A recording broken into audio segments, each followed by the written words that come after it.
welcome everyone. Welcome back to the Instituto Cervantes. Welcome back to the bilingualism series, which is now actually in its fourth edition. And I'm very lucky to make the announcement today on behalf of our director that there will be a fifth edition coming up in 2025.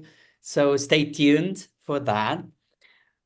We are waiting for a number of people who registered for the event, but I will start my brief presentation about the series. If you don't know about it, the bilingualism series of the Instituto Cervantes of Manchester and Leeds was designed back in 2021 in order to promote research by renowned experts on the issue of bilingualism. Bilingualism understood, in its broadest terms, if you want. The idea is to see all the advantages and benefits that we can get from learning, speaking, acquiring more than one language. And we've had a number of experts, ranging from experts on the delay of cognitive diseases thanks to bilingualism, to preservation of languages through fostering, nurturing more than one language in the mind, to second language acquisition, to name but a few, okay? And actually, we're very lucky today because we are finally integrating sign language. And to this end, we count on Professor Diane Lillo-Martín from the University of Connecticut. And it's a real honor for me to introduce her, who in reality needs no presentation, as you know. Diane is in fact a very well-known theoretical linguist who's made numerous highly influential contributions in the field of first language acquisition, as well as sign language acquisition and sign language linguistics more generally.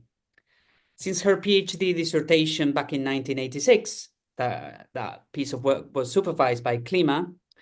The title was actually Parameter Setting, Evidence from Use, Acquisition, and Breakdown in American Sign Language. Ever since, Professor Lillo-Martín's contributions to the field have been unparalleled, with numerous articles, book, and even a very well-known textbook entitled Linguistic Theory and Language Acquisition, published with Blackwell back in 1999, co-authored with the famous Stephen Crane. Dr. Lillo-Martín is a well-rounded academic. She stands out in research, as we know. In teaching, I was very fortunate to be her student during my PhD at UConn, University of Connecticut. Also in service to the university, as well as to the profession. And of course, in knowledge transfer beyond academia as well. And hopefully we will see that today. Therefore, it should come as no surprise that all of the above, all of these, earned her the title of Board of Trustees Distinguished Professor of Linguistics at UConn, a title she received in 2009. When I first learned about the existence of bimodal bilinguals, those who are able to sign and speak, this was, of course, back in my doctoral years at UConn, I was really fascinated by the fact that genuine simultaneous signing and speech actually existed, right? I never thought about it. It never crossed my mind. And actually, this could be investigated in depth. So I started to think about the type of code switching exhibited by such individuals. I don't know, I was just amazed. And I believe this truly provides a window into many aspects of the language faculty. And I think that we are extremely lucky today because in order to know more about this topic, we are lucky to have Diane Lillo-Martín with us. She's certainly, I would say, the one researcher who is equipped with the tools to champion the study of the linguistic behavior of bimodal bilinguals. So I'm really sure that you, like me, can't wait to hear her speak today.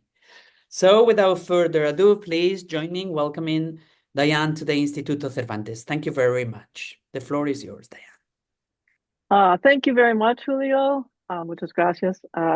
I am really grateful to be invited to share my work with this group, and I am hopeful that you will enjoy it and that you will have some questions and comments for me at the end of the presentation. So let's go ahead and get started. Let me share my screen. Thank you. All right, so I am talking about bimodal bilingualism, as Julio already mentioned, and I I know you all know a lot about bilingualism, but probably a little less about the bimodal part. So let's just start by talking about that briefly. When we talk about modality, what we have in mind is the fact that in some cases, many cases, of course, languages primarily use the vocal cords for production, the auditory organs for reception. These are what we call spoken languages. But of course, in the world, there are also languages that use the hands, the body, the face for production, and the visual organs for reception. And these are the sign languages. So we have languages that are primarily occurring in different modalities. Of course, spoken languages also employ gesture and visual information. That's all part of spoken languages as well. But the primary modality for communication in spoken languages is uh, spoken and auditory compared to sign languages. So that means that when we talk about people who are bilingual, we need to distinguish between two kinds of bilinguals. That is, unimodal bilinguals, people who are using two languages in the same modality. And that can be two spoken languages or two sign languages, because there are people, of course, who use two sign languages. But today we're going to be focusing on the bimodal bilinguals, the ones who use a spoken language and a sign language. And we'll see some more about who counts as bimodal bilinguals momentarily. Actually, the primary group, or the most studied group, I guess, of bimodal bilinguals are due to the fact that we have a unique context of language transmission for deaf communities and sign languages in general. About 95% of deaf children are born to hearing parents who don't already know a sign language. Now, we're going to come back to this population a little bit later in the presentation. To start with, we're going to focus on the 80% of children born to deaf parents who are themselves hearing. So those are the children who get exposure to a sign language and a spoken language from birth.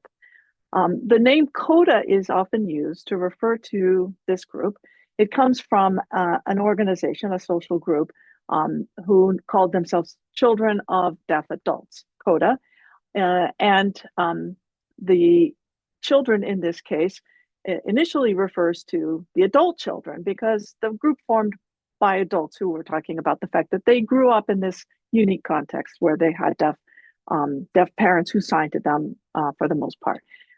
We also use the word CODA, sounds the same, but spelled with a K, to refer to the children, the kids, the younger ones, who are also in this context and developing simultaneously with their two languages. In fact, CODAs and CODAs are, as I said earlier, maybe the most well-known or the most well-studied group of bimodal bilinguals, but they're not the only ones. We're going to be talking about CODAs in the first part of this presentation. I'll share information about these groups with you. But I'm also going to say a little bit about two other groups. So one of those is deaf people. And in this case, we're going to look at two contexts. One is where deaf adults use a spoken language, a sign language, and the written form primarily of the spoken language. So many deaf people prefer to use the written form of a spoken language and don't use the spoken form itself. And so there is some research that looks at the kinds of properties that their bilingualism has. But these days, there's also children, deaf children, who have early exposure to a sign language, but also begin to use a cochlear implant to increase access to sound and therefore start to learn the spoken language as well. So we've done some research with this population, and I'll say something about them in the presentation. But in the cases that we've talked about so far, all of these are cases where we're talking about, all of the children at least, are cases where we're talking about growing up in a household where there are signing parents, deaf signing parents. But what about that other population I mentioned earlier, where children have hearing parents, deaf children have hearing parents? Well, we're going to say a little bit about them as well, because in some contexts, the hearing parents become sign language learners, L2 learners in a new modality, and their children are also, in many cases, growing up bimodal bilingual because they are learning a sign language together with their parents, and they're learning a spoken language. So each of these groups is going to be part of what I share with you today. All right, so given all of this, we can see that whenever you think about bilingualism, I'd like for you to sort of broaden your conception of bilingualism and think about all of these different contexts in which we can find bilinguals. So as this figure demonstrates, when we talk about bilingualism, some people will think about both bilingual first language acquisition and second language acquisition, these two different types of things. And within each of those, we can again break it up into the unimodal cases or the bimodal cases. The bimodal in the case of first language acquisition is what we'll focus on, the ones in the dark blue circle.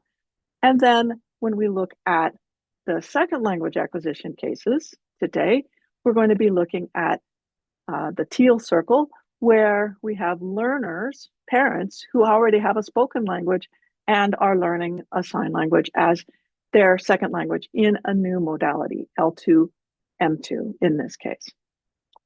All right. One more point to make as we go into the discussion is that bimodal bilinguals are heritage language users. They're heritage signers. I imagine, again, that this group is very familiar with the concept of heritage language users. So if we adopt the perspective that having a home language is a minority language different from that of the majority language of the greater community, that would be definitely something that holds for people who use a sign language at home, but the greater, wider community uses spoken language. And in the case of the hearing children of deaf parents, and in the case of many of the deaf children as well, they are educated in a system that also uses the spoken language, not the home language. So these are clearly cases that are similar to what we would often define as a heritage language situation. And as people who are heritage language users, we certainly consider them native users of their heritage language, but in many, many cases, they become dominant in the majority language. And that is something that can lead to some different patterns in the way that they use their two languages. So in this case, we would also expect to see sometimes different developmental patterns compared to monolinguals. We don't have a comparison group of signers who are not heritage language learners. So sometimes in other contexts, we use as a comparison group deaf children from deaf families who have education in ASL and are primarily using ASL. But as I mentioned, they still learn English or whatever spoken language is used in their community. All right, let's start by talking about the case of codas and codas. The picture at the top, by the way, is a pair of brothers who are codas, and they have a comedy routine, online, social media comedy, about the fact that they're codas, and they interact with other codas in amusing ways. People connect with them for those reasons. In the bottom picture, I'm illustrating a context where there's a deaf mother and a coda, a hearing child. So starting with the adults, as bilingual heritage language users, we can expect to see some typical heritage language effects in some ways in the language of bimodal bilingual adults, codas. So for example, they may have variable fluency in their sign language. As I mentioned, it's their native language, and yet it's as the heritage language. Some people keep it up and some people have less use of it as they grow up. We might also see, for that reason, cross-linguistic influence, cases where we see evidence from one language showing up in the other language, especially from the spoken language in the sign language. And we're going to come back to this point when we turn to looking at children. And you might also expect to see code switching between their languages. And we do see that kind of code switching. But as Julio already mentioned, there is another phenomenon which is unique to bimodal bilinguals, and that is what we call code blending. So only bimodal bilinguals can do this because code blending is the natural and spontaneous simultaneous use of both the sign language and the spoken language. And we can't simultaneously use two spoken languages, even if we use structures that come from both languages or words that come from both languages, which we can interpret as code switching. Okay, let's say a little bit more about code blending. So as I said, code switching is indeed possible, but it is less commonly used in the sense of switching between just using speech and just using sign, right? So there will certainly be contexts, for example, if two codas are talking to each other in speech and a deaf person enters the room and they switch to using sign. Okay, that would be a very common sort of situation. But intersentential code switching between fully speech and fully sign is actually much rarer according to various studies. But code blending is very common, especially in a highly bilingual context, such as when two bimodal bilinguals are talking to each other, or in a situation where there's a lot of signing being used. And in the study by Emory, it accounted for 98% of mixing behavior. Now, I do want to clarify one point in case some of you may have heard about another phenomenon or become confused about this other phenomenon. As I said, when we talk about code blending, we mean simultaneous production of aspects of an utterance in sign and speech. But this should be distinguished from what people often call SIMCOM, for simultaneous communication, because SIMCOM is a forced kind of situation where, which is often used in educational context when teachers want to convey information to deaf children using both speech and sign at the same time. This tends to favor the spoken language and have much less use of the sign language. Oftentimes the sign language itself is not fully comprehensible. And it has different linguistic characteristics. So we're really going to just focus on this more natural form that occurs when codas or bimodal bilinguals are just naturally interacting with each other. They're frequently going to be using different types of code blending. In order to understand a little bit more about what that looks like, we've done some studies of the nature of code blending, and I've got a brief example here to show you. This is a clip from a context where we asked a coda who's interacting with another coda to watch a short video about a cartoon and then describe the story. And because this was a highly bilingual context and the codas were using code blending with each other throughout the environment, it elicited the use of code blending. And what I want you to notice, so there's captioning text, so you'll be able to see, if you read fast enough, what is being signed as well as what is being said. But what you'll probably notice mostly is the fact that the speech doesn't sound like normal, typical monolingual English because of the influence from the sign language. So let me play the clip. Oh, sorry. Tweety and Sylvester. Sylvester sees monkey or grinder. It's like, great. I will get his outfit. So he tempts him with a banana. Gets his outfit. Climbs up on a water pipe. Sees bird Tweety. And Tweety recognizes. Flies out with a cage. And they chase in the room. So I hope you could see that there are bits of speech, bits of sign, there's a lot of both languages going on. Sometimes full sentences in English, but sometimes the sentences in English are fragments, or they don't have all the same information. The sign adds some things to the context. And a person who is looking just at the sign would have a similar impression that sometimes the sign is complete, it's all there, but sometimes it's maybe not all there because something else is coming from the speech, right? So this is sort of an example of the way that you can combine two different languages that Julio had mentioned earlier in the conversation. So we were very interested to learn more about this kind of phenomenon and see more about how it works, sort of linguistically. What are the characteristics that we can find for code blending? Sociolinguistically, we didn't study that part ourselves, but other people have looked at that, and they find that it comes up in contexts very similar to those that give rise to code switching. It is the bimodal bilingual parallel to code switching.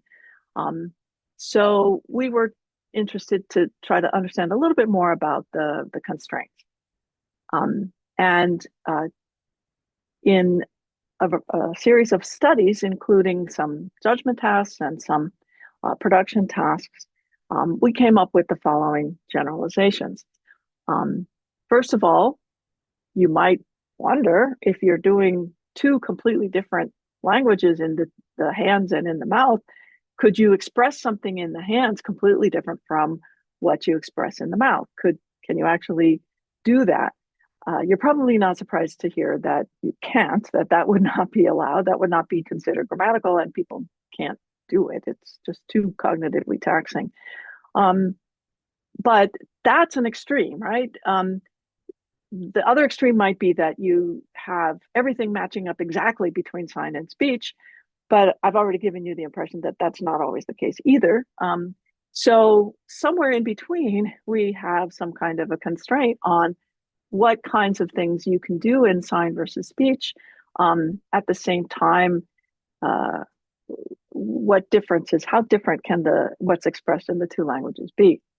So we wanted to look at these restrictions, and certainly there are restrictions on the kinds of things that can be blended. So just to give a couple of examples, what we find is that code blending is generally considered to be very acceptable, and people produce it if you have, for example, both languages following ASL order, right? So ASL is distinct from English. It doesn't have the same grammar as English, and sometimes the word order used in ASL is different from the word order of English. But if you speak what you're signing, which you saw occasionally in that video clip, then if you are basically using the same word order for the two languages, that's generally accepted. And likewise, if both languages follow the English word order,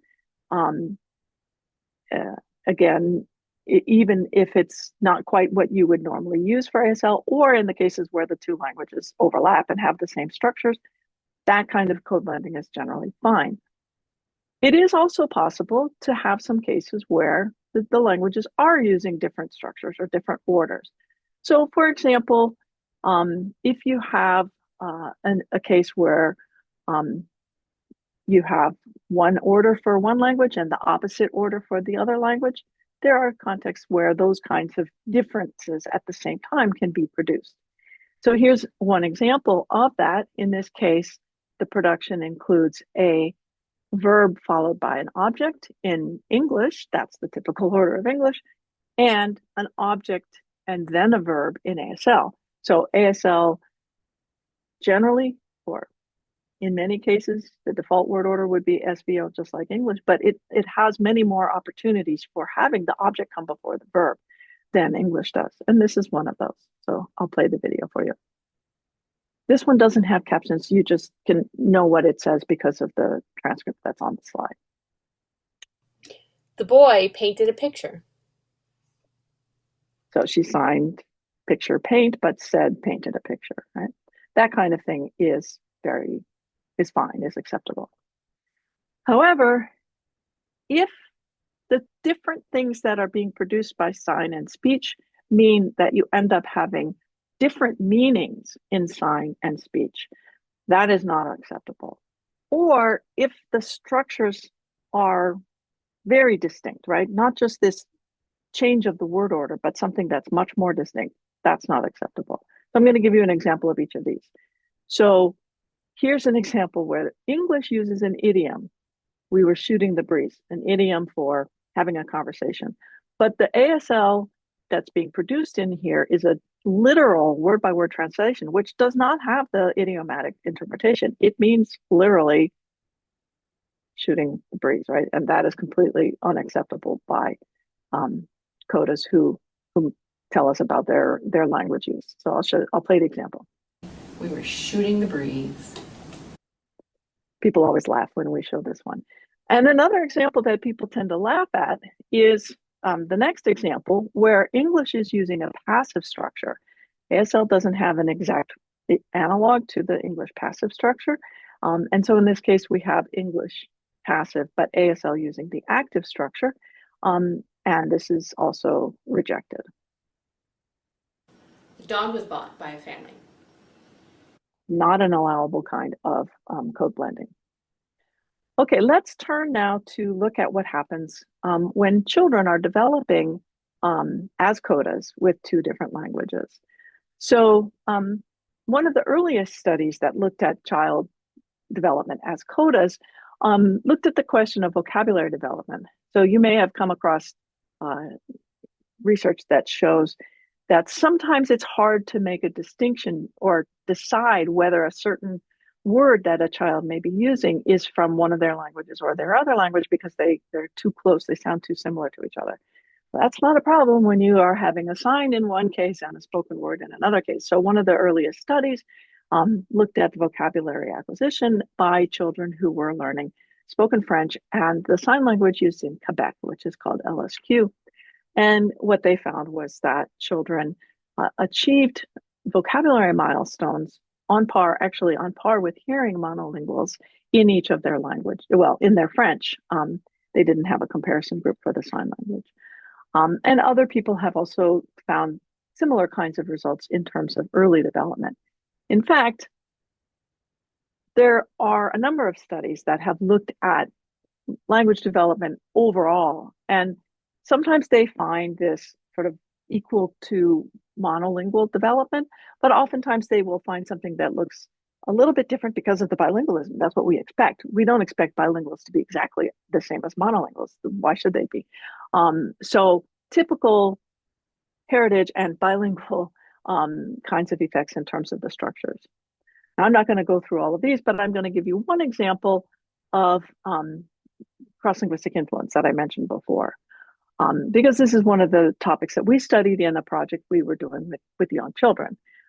In fact, we did the project with children before the adults because we wanted to learn more about it with adults after we did the project with children. Okay, so one of the things that we looked at in the children's development is the way that they produce questions with WH words like where and what and who. And what the reason we were interested in looking at this is because ASL has some structures for WH questions that are very different from the way English works. So English has the WH word at the beginning of a sentence, like where is the rabbit? But in ASL, you can do that. You can say where rabbit, basically. But you can also use a structure where you have the WH word showing up at both the beginning of the sentence and the end of the sentence. Where rabbit, where? That's a kind of a question that shows up in ASL, not in English. Or to keep the WH word in the final position of the sentence, rabbit, where, which is, again, not, you can do something like the rabbit's where is an echo question, but just as a regular kind of question, you do that in English. Well, we did a study where we looked at children's production, coda children's productions, and we did see that they sometimes use these doubling structures or final structures in their English. Right? So here's an example that shows you a child who's 2 years old. He's a coda child, and this one has captions on it. You'll see, but you'll also hear that he says, "Where's the rabbit? Where?" Where's the rabbit? Where's the rabbit? Where? Now, what you might have noticed is that he was saying where rabbit. First he said just where's the rabbit, and then he said where rabbit where while he was signing, right? So he was doing code blending actually in that second part of the example. And at 2 years old, he's already using a lot of code blending. Here's another example of code blending. In the first example, he is interacting with somebody who knows sign language, and in a signing context where it's natural to him to use both signing and speech. In this case, he's interacting with somebody who doesn't sign, but he still uses both languages in this example. Where's mommy and daddy? Work. Well, they're at work? Daddy work. What does mommy do? Daddy. Daddy work? Mommy work. Oh. So already before the age of 2, he is correctly using code blending in his productions, and even though they're short sentences, because that's typical for a 2-year-old, they are following the kinds of structures that we would expect to see. Well, let's sum up a little bit about the children. Hearing offspring of deaf signing parents are bimodal bilinguals and heritage signers, as I've already said. And overall, I've only shown you briefly, but overall, their languages develop and are used in typical bilingual ways. But they also have this extra special opportunity to use code blending as adults do as well. Okay, let's turn now to looking at studies of deaf people who are bimodal bilinguals. And we'll start with a very brief discussion about one type of study with adults and then look more at children. So adults who are deaf are generally people who still use a written language. Oftentimes they use a spoken language as well, but in the US, many adults who are deaf who are signers, if they are signers, they may tend to prefer to use the sign language and the written form of the language. Either way, what some research has looked at is how the written form of the spoken language is processed, considering the fact that they are bilinguals, that they are also people who know a sign language. And this is related to the fact that I'm sure you're very, very well familiar with, that both languages are always active in the brain or the mind of a bilingual person. They even in contexts where one language is the one that's necessary, it's very hard to completely, it's not very hard, it's just impossible to completely put out the effect of the fact that they know another language as well, right? So there's a lot of studies that look at this in the area of psycholinguistics. They can see the evidence of the other language in processing. And this is true for deaf adults who read a spoken language and also know a sign language. They experience what is called cross-modal activation between their two languages. So I'm going to just briefly show you what this one particular study of this looked like. There are other studies, of course, that look at this as well. In this case, again, the spoken language is the only relevant language for the task. The participants are reading words and they're supposed to say, are the two words related in their meaning in English? So if I said heart and brain, presumably most of you would say, yes, they're both body parts. Baby and lion, no. Bird and duck, yes. Movie and paper, no. However, what was controlled behind the scenes in this study is the form of the word in ASL that's associated with each of these words in English.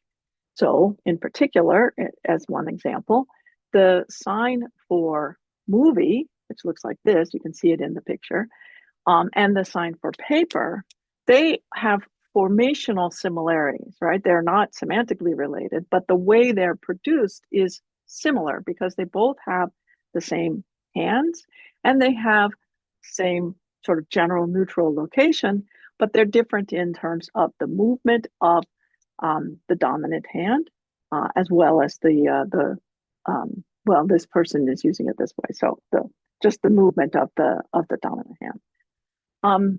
Okay, so because these two signs are formationally related, even though that's completely irrelevant to the task at hand, which is, are the two English words related, it makes a difference in how people respond. So the participants responded faster if the two words have this related form, like the movie and paper in ASL, even though they're not supposed to be consulting ASL. The connections in their brain automatically make the connection because of the forms in ASL. And they also responded more slowly if the words that they have to say no to have a similar form in ASL, because they have to, again, sort of put aside the effect that they're getting from ASL.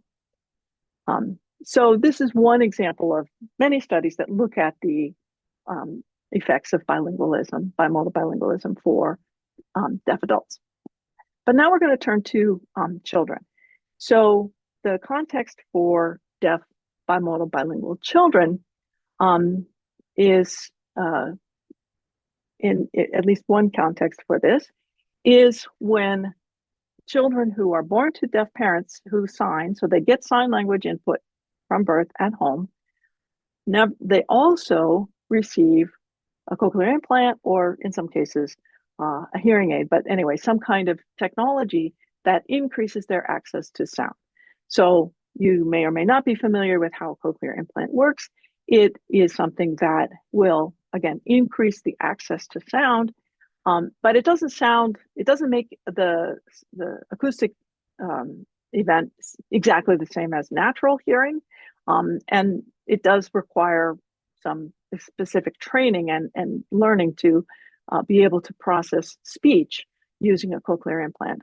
So it's not quite the change that, for example, wearing glasses would be. But nevertheless, many children who are using a cochlear implant with the increased access to sound, they do learn aspects of spoken language. And so in some cases, deaf parents with deaf children want their children to learn both. They want them to learn a sign language and they want them to learn spoken language. So we did a study that looked at their language development.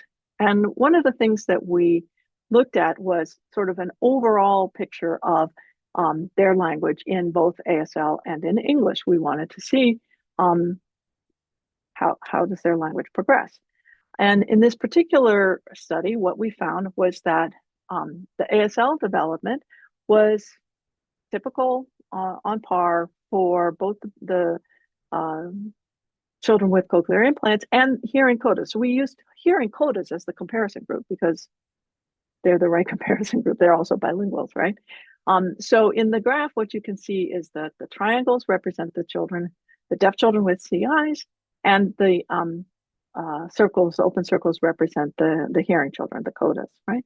So this is a general test of ASL skills, and we can see that both groups increase by age, and in fact, the scores that they're getting are in the age range you would expect, in the score range you would expect for their age. What about English? Well, again, we gave them an English general knowledge test appropriate for their age. And we found, again, that the children with CIs and the CODA children performed very, very similarly. They actually almost indistinguishable. And in fact, again, in their performance, they are at the monolingual hearing age appropriate levels. Now, this is a little surprising. I already mentioned, we don't expect bilinguals to perform exactly at monolingual levels because they're working with two languages. They typically have some bilingualism effects. But on this particular test, they both groups performed at the monolingual levels. In fact, on that study, we also looked at a number of other kinds of tests. We found out that they had, again, the two groups, the CODAs and the deaf children with CIs, they performed the same in general language measures, like I just showed you, phonological awareness, phonetic articulation even, vocabulary, syntax, many different kinds of tasks that we gave them. So what we see here is that these children who have early access to a sign language are able to develop as bimodal bilinguals, and the deaf children with cochlear implants as well.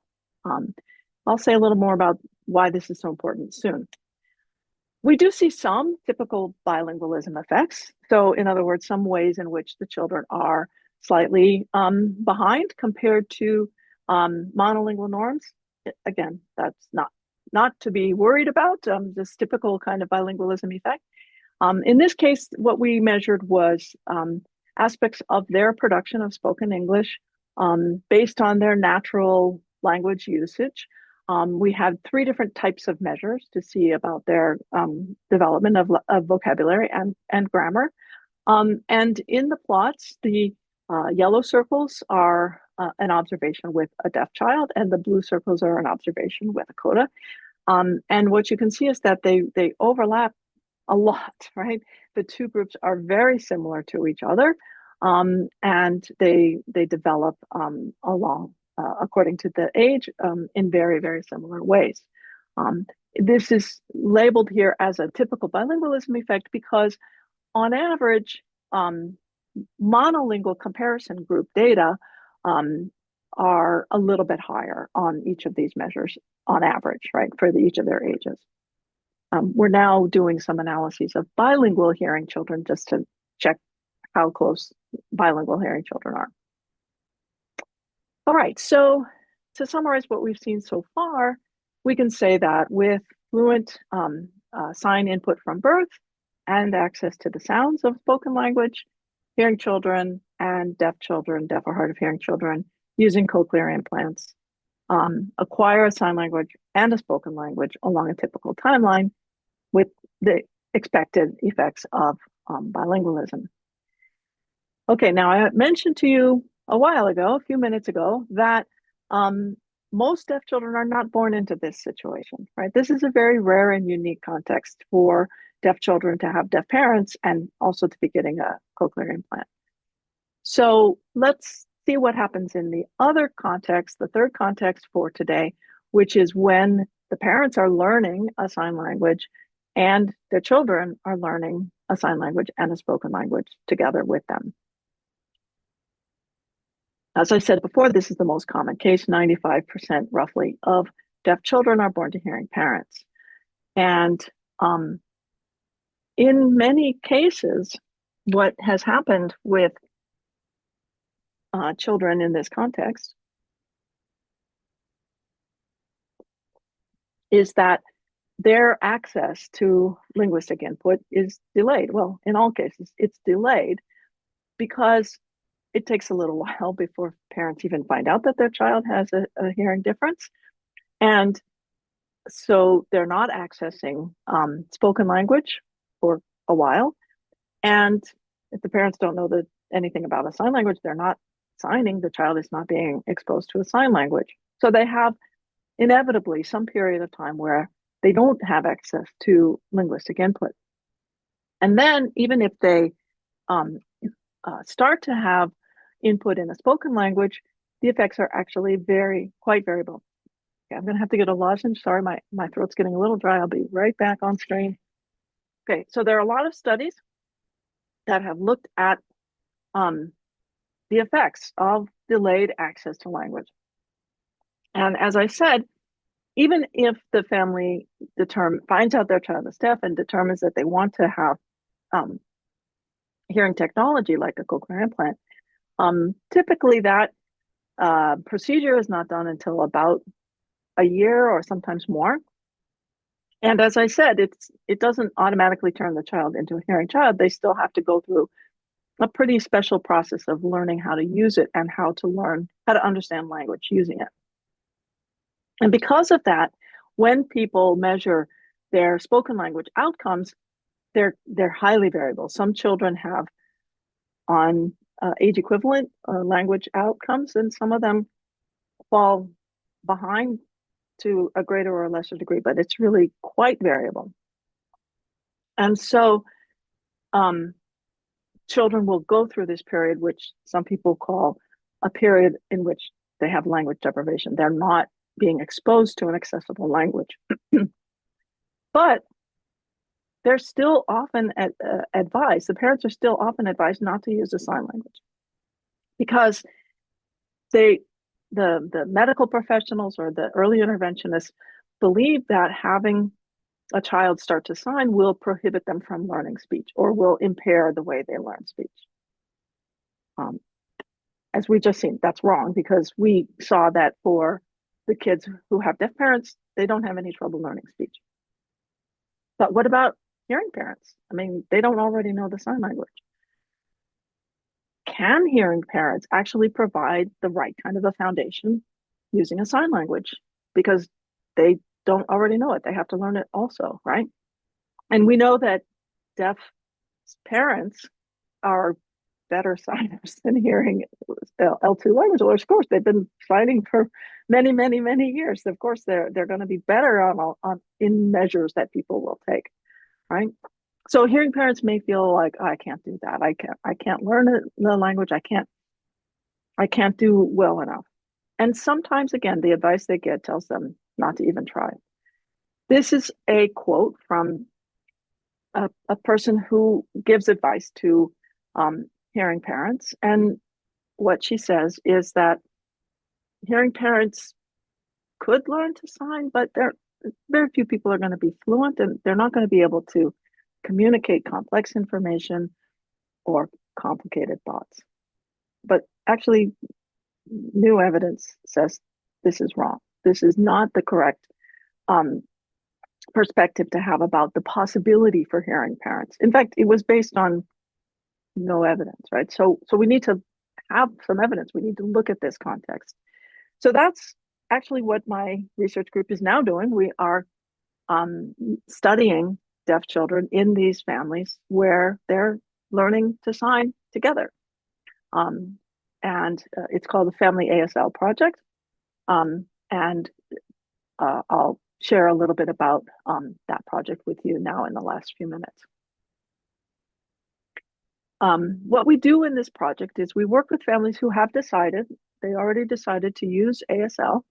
And we work with them in the sense that we have an ASL specialist who meets with them online to help the parents with learning English, not learning English, learning ASL. They already know English.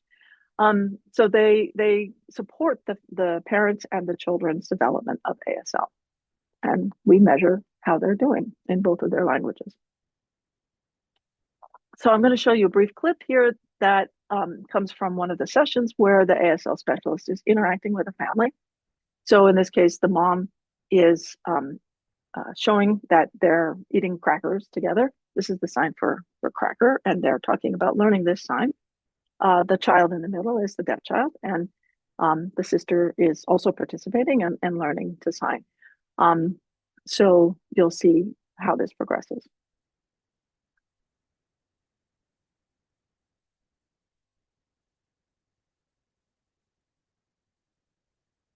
The ASL specialist is asking, do you like crackers? And everybody's trying to learn the sign for cracker. And here's the little deaf boy learning the sign for cracker.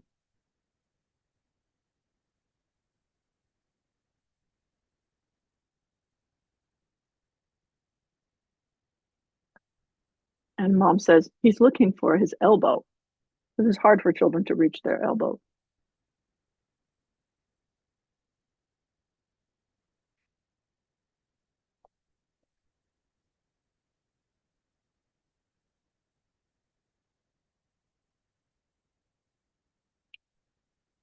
So finally, he gives up and uses his mom's elbow.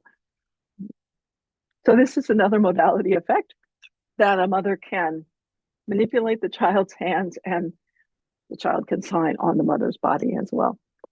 All right, so this is just a cute example to show you what it looks like when the families are learning ASL together.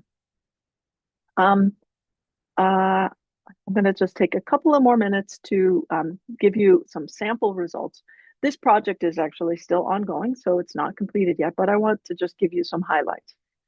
So for one thing, we found that there is a relationship between the amount of sign that the parents use and the amount of sign that the children use. Some of the parents in our study are using more signs. Some of them are just beginning or they're not using very much.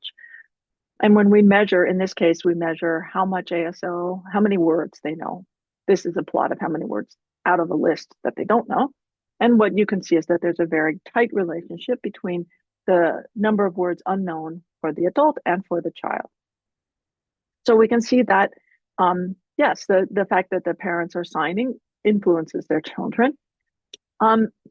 But if we look at the children's overall ability to communicate in sign language and visually, what we find is that most of them are progressing or are scoring within a expected age range.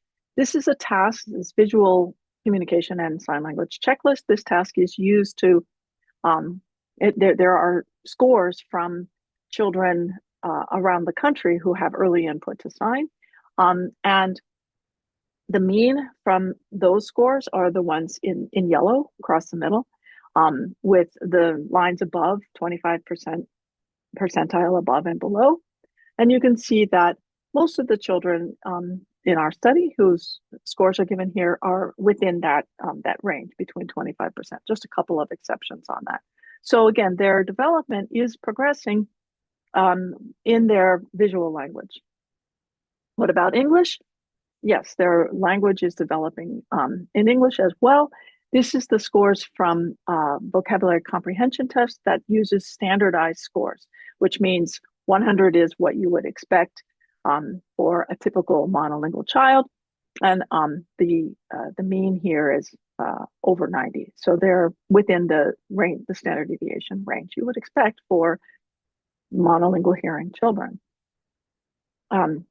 So what this is telling us overall is that although there's variability in how much sign they use, some more, some less, we still see development going on both in their sign and in their speech. And in ways that we can measure, at least, we see that they're at age appropriate levels. Not on everything, not everybody, but they're generally hitting age appropriate levels.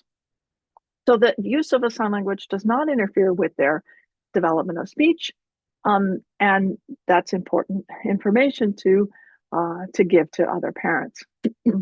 In fact, parents report in general that they see an advantage for using a sign language with their children. They can communicate in contexts where the child is not able to use their cochlear implant or where they choose not to, which is often the case. And they see it as an advantage that they can participate in both deaf and hearing communities, and that their child will be part of the deaf community. To summarize this perspective, a bimodal bilingual environment is a least restrictive and language-rich environment for deaf children, allowing them to use whatever language is right for us or each situation. So we think this is sort of a win for bimodal bilingualism as the best practice for use with deaf children. So to wrap up, we know that bimodal bilinguals provide a new kind of evidence about bilingualism. I hope you've seen that learning about bimodal bilingualism really broadens the kinds of cases that we think about when we think about bilinguals. Bilingual phenomena, common, of course, they're parallel across unimodal and bimodal bilinguals. Blending is constrained and subject to linguistic rules, and that children with appropriate input can become bimodal bilinguals. And importantly, that bimodal bilingualism can alleviate harmful effects of language deprivation. So thank you very much for your attention. I really appreciate the fact that I was able to share this with you. And I can't close without thanking the participants in my studies and my colleagues in a variety of studies that I have conducted. So thank you very much. We will ask you questions. Actually, anybody's welcome to ask questions. Raise your hand, write it on the chat. I will start with a couple of questions while Diane recovers from the throat thing. One of them actually has to do with code blending versus code switching, because as you guessed from my presentation, my introduction, to me this is particularly interesting, and I was impressed when you actually pointed out the finding that code switching is actually rare, and I guess, but correct me if I'm wrong, it's a genuine question. I guess code switching basically here means that they must be sequential, not simultaneous. In other words, I say something and then I continue in ASL, for instance, but the sequential aspect seems to be the defining property there. Anyway, I'll let you answer, and then I'll ask you my second one, and then we will move on to other questions. Thank you, Diane. Sure. Yes. Yes. So when the claim is made that code switching is rare, that's what it means. The sequential, only using speech and then only using sign to complete the sentence or something else, right? Or the other way around. If we consider switching between bimodal and unimodal, or speech only and then speech plus sign, and then speech only or sign only, right? Then it would be more common, actually. So in the original study by Emery that found this difference between switching and blending, they only did what you said, the sequential part. If you look at the switching between bimodal and unimodal, it goes up. But you still have much more in the code blending. Perfect. And then I'll move on to questions from the audience, of course. But the question arises as to whether there are cases of signers who acquire, well, I guess sequentially in adulthood, yes, but I wonder whether there are any reported cases of children acquiring two sign languages simultaneously. In other words, I can imagine somebody who speaks Spanish Sign Language versus American Sign Language, British Sign Language, which, in case people don't know, sign language from the States and sign language from England are very different, demonstrated that these are not manual digital translations of the spoken language. Okay, that's important. Some people forget that or don't know that. So I wonder if you can acquire Spanish Sign Language and American Sign Language from birth, because maybe one of your parents speaks signs, one of them, the other signs the other one. Yes. So I can certainly say that that's a possible situation, and it exists in the world. What I don't know about are research studies that document what the process looks like. But one example of how this happens, like you said, one parent uses one sign language and one uses the other. One reason that happens sometimes is because there's a school in a college in the United States called Gallaudet University, which is specifically for deaf students. And in many countries, it's very hard for deaf students to get a higher education because there's no special school, and they may have a hard time accessing education in a school that uses only spoken language. So people from around the world come to Gallaudet for their higher education, and then they meet people from another country, and they have children together. And so there are sometimes cases where you have somebody who uses one sign language and somebody who uses another sign language, who have children who are growing up learning both sign languages.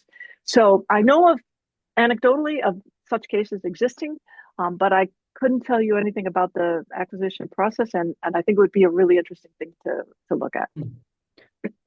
Right. No, and I can imagine the mutual influence, right? Like if they live together, like if a British person, lives together with somebody from the States, inevitably they will have some mutual influence. So I can imagine the signers doing some sort of, there's going to be language contact in any case, right? That's for sure. That's right. That's right. Super interesting. All right, I'll move on to the audience.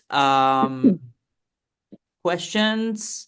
Can you send us the link of this event so that we can watch it again? Yes, we will once it's posted. Sorry, that wasn't a real question.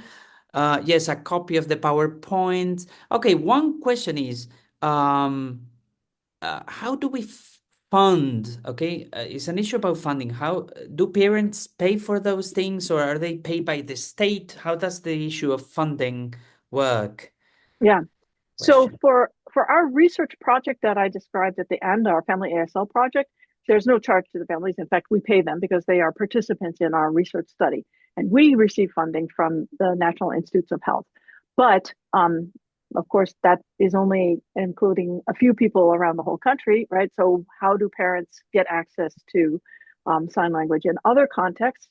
In the US, oftentimes parents will have access to programs in social services called birth to three programs or preschool kinds of programs, and they may have availability for families to learn a sign language.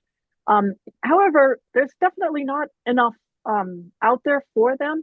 Oftentimes, what is available is very limited, and in order to learn more, they would decide to go to a college and take a class or something like this that costs money. And I've definitely been aware of contexts in other countries where even the very base, well, even in the US too, but also in other places where the access to the basic sign is costly. Parents, it takes money, it takes time, and it's difficult. It's challenging for parents if they want to get into these kinds of programs. So that's definitely something where it would be great to see more classes and support available to people. In the US and probably in other countries as well, there may be a program where the local school or the local service provider will assign somebody as a deaf mentor. So this is a case where somebody who's been trained as a family early interventionist who has the lived experience of growing up deaf and using a sign language, they will visit the family and help them with all of the aspects of raising a deaf child. But typically that's maybe an hour a week or something like that, right? So it's not really as much time as people would like to see. In very rare cases, they have more opportunities in the community, but it just depends on what's available. Deaf Mentor Program is a really good way of doing it, though, because it brings deaf adults into the family so that they can have that kind of experience of somebody who has a lot more knowledge about what the situation is like. Mm-hmm. There is a question from Wales. They know that your presentation and the content are fascinating, and it reads as follows. Here in Wales, primary schools have the option to teach British Sign Language as their third language after English and Welsh. And as we support them, we're finding out that there are so many misconceptions still out there. The same misconceptions about bilinguals plus a few extra ones. We have found out that education in deaf awareness should precede the formal teaching of BSL. Is there anything similar in the United States that might be helping raise awareness among people? Yeah, I can sympathize. I'm not surprised to see that there are a lot of misconceptions. And I have seen, again, people who say, if you want your deaf child to be bilingual in two spoken languages, then you really better not sign with them because that's really going to confuse them a lot, right? And so again, you can understand why that's really reflecting misunderstanding about the nature of bilingualism. This group, I'm sure, is very well aware of the fact that children with sufficient input can become multilingual, and they need the right kind of supports, but they can do it, right? So yeah, there are a lot of misconceptions. And I think the idea here of educating people about deaf culture, deaf awareness, this kind of thing is really important. So again, I mentioned the deaf mentor programs that exist in some places. Those are also largely with that kind of purpose in mind, that families should learn something about what it means to be a part of the deaf community, to raise a child who's in the deaf community. And fortunately for us, the families who are in our research project have already received that kind of input. That's why they decided to go on with ASL. But again, we're working with a group that's already self-selected, and the information sometimes doesn't get out there to other families. It varies a lot. In the US, education is done all at a very local level, and there are some statewide programs, but it's all very local, locally run, which means it varies a lot from place to place. Mm-hmm. Wonderful. how do these children and parents manage in a multicultural society, like for instance, the USA, Britain, etc.? Can they easily join mainstream education? So the children that I mentioned from the in the middle, when we did a study with deaf children who use cochlear implants, but they also are native signers. They have adult parents who sign to them. Those children are actually in mainstream education. They received their implants, they received their spoken language support, and the families wanted them to be in mainstream education. That, of course, again, differs in the US. Again, it's differs by location, by town or district of the schools, but also the parents are given the opportunity to decide what kind of education they prefer for their children. And so they may choose one or the other. But there's often a lot of pressure for the families to use a mainstream education because of financial reasons. The schools want the money to stay locally, and they don't want to spend the money to send the children to another school. So it does often happen that they are in mainstream programs, and sometimes that's successful for them and sometimes less so. Wonderful. A lot of food for thought here. Somebody else thanks you for the great talk. It's the first time they actually hear about bimodal bilinguals. In the example where the woman signs a different sequence from what's said, verb and object are turned around, how does the cognitive capacity deal with this code switching mismatch, /mismatch? What would be a parallel to two different grammars in non-signed languages? I think, I'm quoting, I think that such a mismatch cannot be created there. So this is really interesting. It's an interesting case for bilingual research, certainly, yeah. Yes, thank you. Thank you very much for the question. Yeah, this is one of the reasons that we were very interested to do more studies of this type. And we the examples that I showed you come from a judgment test that we use. So we asked people to tell us acceptability of different sentences, so we could manipulate the sentences ourselves and check on those kinds of things. And one of the things that we discovered is that I believe related to your question about cognitive capacity is that in some cases, if you have a longer distance switch, right? So I mentioned that if you switch just sort of two things that are side by side and you switch the order of those, that seems to be much easier to process. But if you have a longer switch, then that takes a lot more memory and is more effortful and is often people will rate it as unacceptable. But that really does need to have a more detailed study of that kind of thing in particular, because we didn't have a lot of that kind of thing in our particular study. And one thing that I want to point out is that there are a lot of contexts in the ASLs and English examples that I used where you can have overlapping word orders between the languages, or where you can have very similar word orders across the two languages. But in some cases, the sign language used in the community is much more different compared to the spoken language, and they typically have different word orders used. So one example that's been studied is Italian Sign Language and spoken Italian, where in Italian Sign Language, the verb or the negative element or the question word or something like this will always or necessarily come at the end of the sentence, whereas in spoken Italian it will come earlier in the middle of the sentence, something like this. And so there are at least examples where we see a greater acceptance of those kinds of different word orders used across the languages, potentially because in that case, potentially because they have more experience with it, so more cognitive practice, let's say, with those kinds of examples. But exactly where the constraints are and how the constraints are different across those kinds of languages versus the ASL and English, we really need to study that more.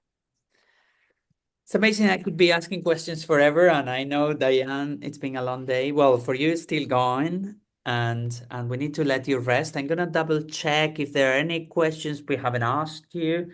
Well, I know you are a very diligent and very generous linguist. So if somebody has further questions and they want to email you about them, I'm pretty sure you'll be Absolutely. happy to respond. And Sure. well, maybe we can have you again soon enough. There are a couple of comments there. Can we do a second part, please? Can we do a follow-up? Well, we'll obviously we'll negotiate that.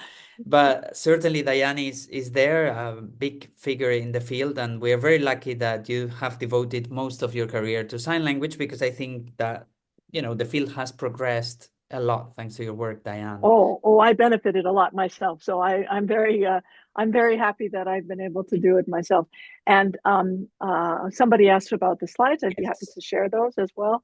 And I'm really glad that there has been so much interest in this presentation.